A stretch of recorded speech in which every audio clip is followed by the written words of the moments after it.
So this is just a tip for people that are doing container gardens. I've seen on Down Home Backyard Garden Channel, I think is the name, that he was thinking about abandoning bins. So this bin is not filled up with just soil. I like to take yard waste like this. These are just, a bunch of weeds that were growing around the property. And you chop them up and you put them down at the bottom. Grass clippings, banana peels, coffee grounds.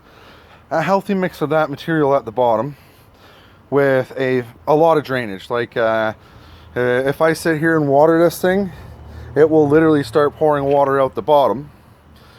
And that's the way I want these container gardens, because if it's too much soil, it's too heavy on the container, and basically the soil at the bottom ends up like mud. Your roots go down there and start growing, so it's growing in the mud up against the plastic.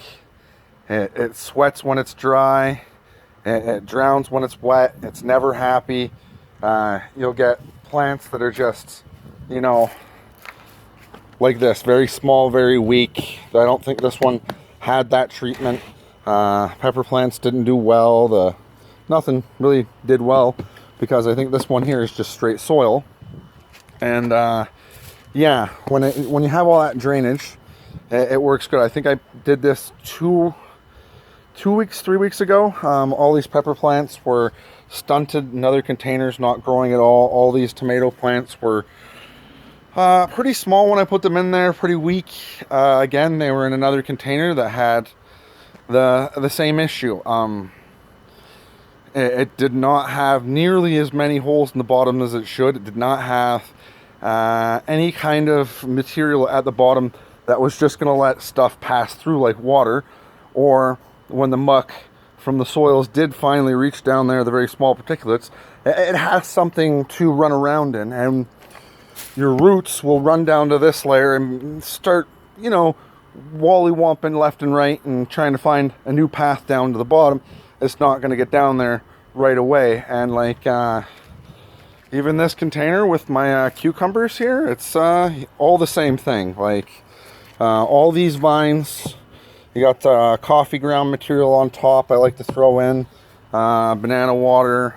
At the bottom is a bunch of sticks, grass, yard waste, leaves.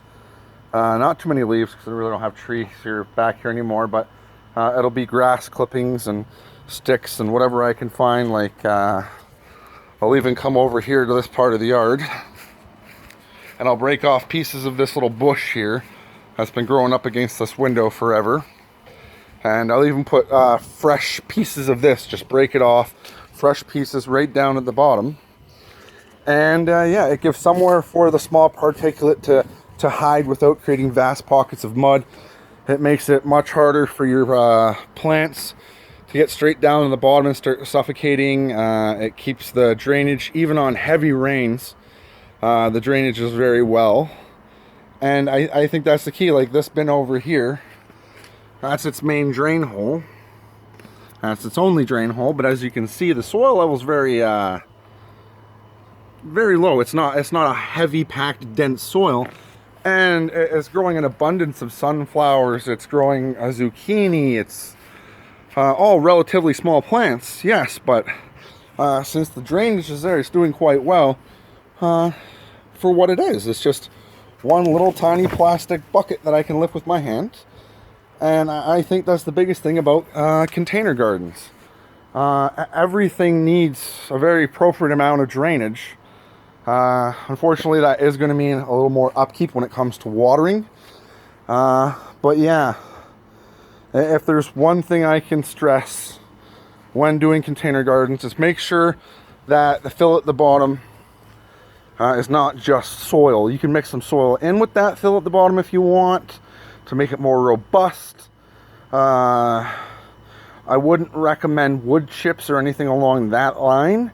That tends to just pull in vast amounts of earwigs and other critters. I would say just a healthy mix of weeds, yard waste, and whatever down at the bottom. Like as you can see, like my yard waste is mostly vines, weeds, and grass clippings, and